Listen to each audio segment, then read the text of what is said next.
could have the most devastating impact on our community here that we've ever seen. I hear the pain in the comments we've received already from all sides, much of it based on misunderstandings or misrepresentations of what staff is actually proposing. The board's job is to establish objectives that provide reasonable protection of the fishery and to balance that with the other uses just as important to Californians. I'd have to say this is probably the third or fourth time we have listened, or I have personally, and a group of us has heard your presentation, and it gets more painful and frustrating every time we hear it, I'll tell you. December 20th on a Tuesday is a suspect date, but I'm still glad you're here. And I would suspect that if we had this on Christmas Day, we would still have the same audience because it is so important. These communities are 100% reliant on agriculture and the success of agriculture. In Matthew chapter 6, verses 25 and 26, Jesus talks about how God takes care of his creatures and how we as human beings are the most valuable of those creatures. But I can see as things currently stand today, December 20th, 2016, this proposal is not fair. I don't have to have 20/20 vision to see that.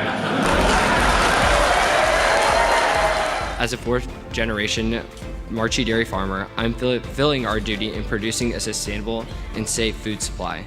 But I can only continue this heritage with the most valuable resource, water. I've been doing these for 30 years all around the country. That economic impact study is seriously flawed. So already the plan is a little bit mislabeled as an unimpaired flow plan, because an unimpaired flow plan implies no impairment or less impairment, and this one, according to your staff even, during one of the technical workshops, there is no scenario that made unimpaired flow work without carryover storage. And right there, you have the fight on your hands that you saw today from a lot of very concerned and worried people. Who barters with the thief for how much they're going to allow them to steal from them? The plan you propose has extremely high human cost and predicts low returns for the environment. Our community deserves better than this, and the state of California can do better than this.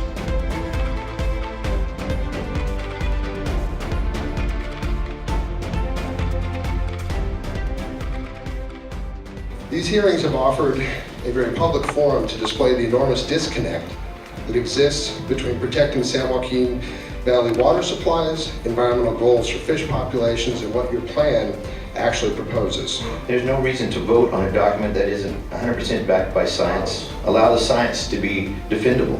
We have to realize that it's not just our lives in the future that are going to be impacted, but it's youth organizations, where we have 635,000 members within the FFA program, 85,000 of which are residing within California as of right now. That's 85,000 people's futures and solely relying on an agricultural industry that we're currently jeopardized within the California realm. I'm just a blue-collar, simple guy that knows the Tuolumne River. In my opinion, my professional opinion, and the guy that lives the river for all these years, more water doesn't produce more fish.